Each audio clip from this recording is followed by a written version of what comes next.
Deal deal deal എന്ത് ഡീലെന്ന് Satheesan G പറയും മുൻപേ പാലക്കാട് രാഷ്ട്രീയ കാറ്റിൽ ഒരു വിക്കറ്റ് കൂടി വീണു. മഹിളാ കോൺഗ്രസ് ജില്ലാ സെക്രട്ടറി ജയലക്ഷ്മി ഒറ്റച്ചാട്ടം ചെന്ന് വീണതോ BJP. എന്നിട്ടും പാലക്കാട് മണ്ഡലത്തിൽ BJP CPM ഡീൽ എന്നൊക്കെ പറയാൻ അല്പം ഉളുപ്പ്. അല്ല പോട്ടെ, അതെങ്ങനെ ഉണ്ടാകാനാണ്? പറയുന്നത് നുണേശനും കൂട്ടരും ആണല്ലോ. പരാജയ ഭീതി എന്നൊക്കെ പറഞ്ഞാൽ ഇങ്ങനെയുണ്ടോ? ദുർബലരായ സ്ഥാനാർത്ഥികളെ നിർത്തി തിരഞ്ഞെടുപ്പിന് ഇറങ്ങുമ്പോൾ പേടി സ്വാഭാവികമാണ് എന്ന് കരുതി സ്വന്തം പാർട്ടിയിലെ വീഴ്ചകൾ മറ്റുള്ളവരുടെ തലയിൽ കെട്ടിവെക്കുന്നത് ശരിയാണോ? ഇങ്ങനെ പേടിക്കാതെ കോൺഗ്രസേ. ശരിക്കും പറഞ്ഞാൽ നിങ്ങളുടെ കുപ്രചാരണം കണ്ട് പേടിയാകുന്നത് കേരളത്തിലെ ജനങ്ങൾക്കാണ്. അല്ല, കോൺഗ്രസിൽ നിന്ന് ആര് എപ്പോൾ BJPയിലേക്ക് പോകുമെന്ന് പറയാൻ കഴിയാത്ത അവസ്ഥയാണേ. അതാണല്ലോ ഇന്ന് പാലക്കാടും കണ്ടത്. പാലക്കാട് മണ്ഡലത്തിൽ BJP CPM ഡീൽ എന്നൊക്കെ പറഞ്ഞുള്ള ഇപ്പോഴത്തെ ഒച്ചപ്പാടുകൾ രാഹുൽ മാങ്കൂട്ടത്തിന്റെ തുടരെയുള്ള ബലാത്സംഗ ആരോപണങ്ങളും ഉപതെരഞ്ഞെടുപ്പിൽ BJPയുമായി നടത്തിയ ഒത്തുകളി മറയ്ക്കാനുമുള്ള തന്ത്രമാണെന്നത് പകൽ പോലെ വ്യക്തമാണ്. ശരിക്കും BJPയുമായി ഡീലുണ്ടാക്കുന്നത് ആരാണെന്നത് കേരള രാഷ്ട്രീയ ചരിത്രം തന്നെ പറയും. ഉത്തരേന്ത്യയിൽ പ്രമുഖ കോൺഗ്രസ് നേതാക്കളുടെ BJPയിലേക്കുള്ള കൂറുമാറ്റം കണ്ട് മൂക്കത്ത് വിരൽ വെച്ചിരുന്ന കേരള ജനത വെറുതെ ആശ്വസിച്ചിരുന്നു. അത് അവിടെയല്ലേ? ഇവിടെ നല്ല കറകളഞ്ഞ മതേതരവാദികളാണല്ലോ കോൺഗ്രസ് നേതാക്കൾ. പക്ഷെ അതിനും ആയുസുണ്ടായില്ല. പടപടയായി കേരളത്തിലും കോൺഗ്രസ് നേതാക്കൾ BJPയിലേക്ക് പോകുന്നു. ചില്ലറക്കാരല്ല കേട്ടോ. പ്രമുഖരായ കോൺഗ്രസ് നേതാക്കളുടെ മക്കളായ പത്മജ വേണുഗോപാലും അനിൽ ആന്റണിയും BJP അംഗത്വം സ്വീകരിച്ചത് എത്ര വെള്ളപൂശാൻ ശ്രമിച്ചാലും ജനങ്ങളുടെ ചോദ്യങ്ങളിൽ നിന്ന് രക്ഷപ്പെടാൻ കോൺഗ്രസിന് കഴിയില്ല. തീർന്നില്ല.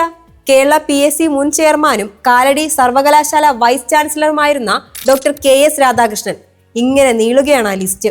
ഏറ്റവും പ്രധാനപ്പെട്ട കാര്യം എന്തെന്നാൽ കോൺഗ്രസ് വിടുന്ന നേതാക്കൾ പോകുന്നത് മതനിരപേക്ഷ പാർട്ടികളിലേക്കല്ല, വർഗീയ രാഷ്ട്രീയ മുഖമുദ്രയായ BJPയിലേക്കാണ്. കോൺഗ്രസിൽ തുടരുന്നവരും BJP അനുഭാവികളാണെന്നതാണ് മറ്റൊരു വസ്തുത. RSS ശാഖകൾക്ക് കാവൽ നിന്നിട്ടുണ്ടെന്ന് പറഞ്ഞ KPCC മുൻ പ്രസിഡന്റിനെയും ആരും മറന്നിട്ടില്ല. ഈ കൂടുമാറ്റം ഇപ്പോഴും യാതൊരു വ്യത്യാസവുമില്ലാതെ തുടരുകയാണ്. 2 ദിവസം മുൻപാണ് KPCC പ്രസിഡന്റ് സണ്ണി ജോസഫിന്റെ സഹോദരൻ ഷാജി വി ജോസഫ് BJP അംഗത്വം സ്വീകരിച്ചത്. ഈ തിരഞ്ഞെടുപ്പിനിടെ സീറ്റ് കിട്ടാതെ എത്ര കോൺഗ്രസ് നേതാക്കളാണ് BJPയിൽ ചേക്കേറിയത്? ദളിത് കോൺഗ്രസ് ജില്ലാ അധ്യക്ഷനായിരുന്ന BS അനൂപ്. എല്ലാവരും BJPയിലേക്ക് പോവുകയാണ്. അല്ല, ഇതെല്ലാം ഏത് ഡീലിന്റെ ഭാഗമാണ് നുണേശൻ ജി? സതീശൻ ജി. ഒന്ന് കണ്ണു ചിമ്മി തുറക്കുമ്പോഴേക്കും കോൺഗ്രസിന്റെ നേതൃനിരയിലുള്ളവരെല്ലാം തന്നെ BJPയിലേക്ക് എത്തുകയാണല്ലോ. അപ്പോൾ ഇത് മൃദു ഹിന്ദുത്വവുമല്ല, മൊത്തത്തിൽ BJP എന്നങ്ങ് സമ്മതിച്ചൂടെ? കേരളത്തിലെ കോലി ബി സഖ്യ ചരിത്രത്തെക്കുറിച്ച് ആരും മറന്നു കാണില്ലല്ലോ. 1991 സംസ്ഥാനത്ത് കോലി ബി സഖ്യം രൂപപ്പെടുന്നത്. BJP നേതാവ് KG മാരാർ തന്നെ തന്റെ ജീവചരിത്രത്തിലെ പാഴായ പരീക്ഷണം എന്ന അധ്യായത്തിൽ ഈ കാര്യം തുറന്നു പറഞ്ഞിട്ടുണ്ട്. അന്നത്തെ തിരഞ്ഞെടുപ്പിൽ പരാജയം മണത്ത UDF നേതൃത്വം BJPയുമായി ഒരു രഹസ്യ ധാരണയുണ്ടാക്കി. ബേപ്പൂർ നിയമസഭാ മണ്ഡലത്തിലും വടകര ലോക്സഭാ മണ്ഡലത്തിലും പൊതു സ്വതന്ത്രർ. എന്നാൽ ബേപ്പൂരിൽ RSS നേതാവ് ഡോക്ടർ മാധവൻകുട്ടിയായിരുന്നു പൊതു സ്ഥാനാർത്ഥി.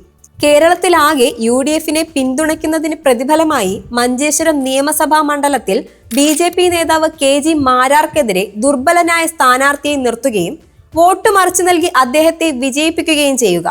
ഇതായിരുന്നു ആ രഹസ്യധാരണ.